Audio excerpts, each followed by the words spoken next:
Hi everyone, it's so good to see you again. We talked about the elevated life and having an elevated life and what that looks like. And that means we don't look at the circumstances around us. We actually look toward God and trust in His Word. In Psalms 27, I'm going to read this to you out of the King James Version, and I want you to listen to the words. The Lord is my light and my salvation. Whom shall I fear? The Lord is my strength. He is the strength of my life. Of whom shall I be afraid? When the wicked, even mine enemies and my foes, came upon me to eat up my flesh, they stumbled and fell. And though a host should encamp against me, my heart shall not fear. Though war should rise against me, in this will I be confident. Now David's talking about there's stuff happening around him, and he is feeling overwhelmed. So let me continue. Verse 4. One thing that I have desired of the Lord, that I will seek after, that I may dwell in the house of the Lord all the days of my life, to behold the beauty of the Lord, and to inquire in his temple. For in time of trouble he shall hide me in his pavilion.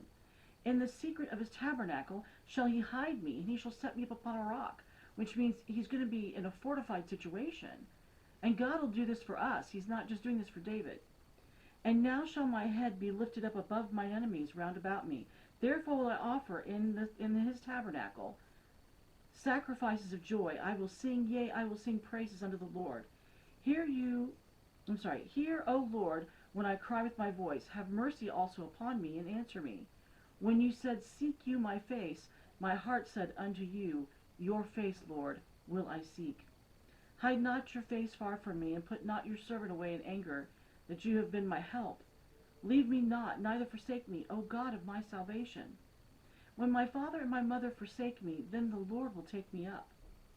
Teach me your way, O Lord, and lead me in a plain path because of my enemies. Deliver me not unto the will of mine enemies. For false witnesses are risen up against me, and shall breathe out of cruelty.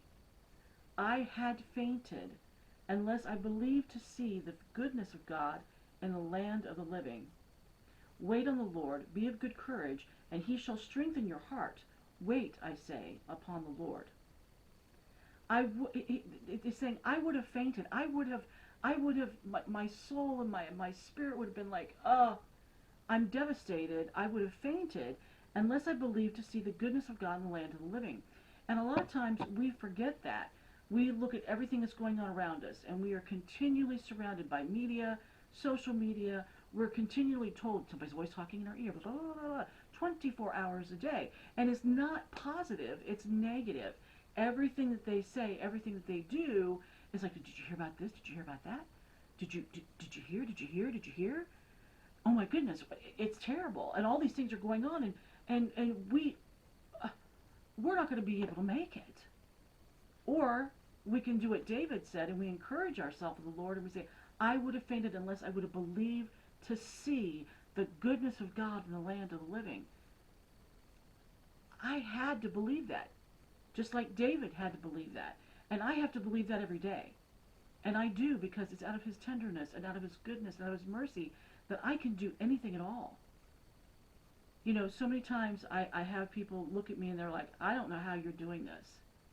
All these things that the doctors have said, and yet you're still doing your best. And I am doing my best. I am moving forward. But I can only do that because I believe what he says in his word. I'm looking to live an elevated life. I'm not looking to live down here. I'm not looking to where everybody else is living. And that's a choice that we have to make. We have to say, I choose to believe the Lord. I choose to believe his word. If God said it, then it's settled. It's it. That's all that matters. Because he loves us. And he does love us. And he wants us to be elevated. He doesn't want us living down below, down beneath. I mean, do you want to live below what God has already created for you? God actually has things planned out for you. Do you want to live below that? I don't.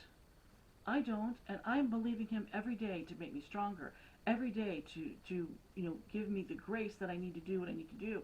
I'm believing him every day to overcome what has been spoken to me through doctors, and they're doing their job. I'm not speaking against them. They're doing their job. But I have to believe what God says about me and not what these things say. Because if I believe what these things say, then I will never get up in the morning. I will be like, you know what? The world can just go on, and I'm just gonna go ahead and be, one of those people that hides themselves away. I'll be like a recluse. No, God didn't call us to be recluses. He didn't call us to live a life that's less than what He has desired for us. He has great things in store for you and for me. And He wants to live elevated. He doesn't want us, regardless of what's happening around us. It doesn't matter. He wants us to rule and reign in this life. He wants us to overcome. He wants us to be elevated, not because we're better than anybody else, but that it draws men to Him. It draws people to Him that they could see and go, why are you so different? Why do you see things differently? You speak differently. You do things differently. You watch what comes out of your mouth. You don't let everything that's on the TV come into your eyes. You don't go and do certain things. You're not out doing all these. Why? Because you want to live an elevated life. Not because you're better, but because you're seeking Him. And God is a God of elevation. God is a God of purpose. God is a God of love. And He desires that you and me trust Him for that. And it is a walk of, when they say a walk of faith, it means confidence, trust that what He says He's going to do, He's doing it. And we have to line ourselves with His Word, and we speak what His Word says. His Word says, trust me, believe me, seek me. And when we do that, we come up. And we come up. And again, it's not because you're better than anybody else. It's because you're trusting in Him. And He is a good God, a merciful God. And I want you to know that He loves you. And He wants you to live an elevated life today. And we're going to stay on this for a little while. So I want just to encourage you, know that I love you, know that you're important, and I'll talk to you soon.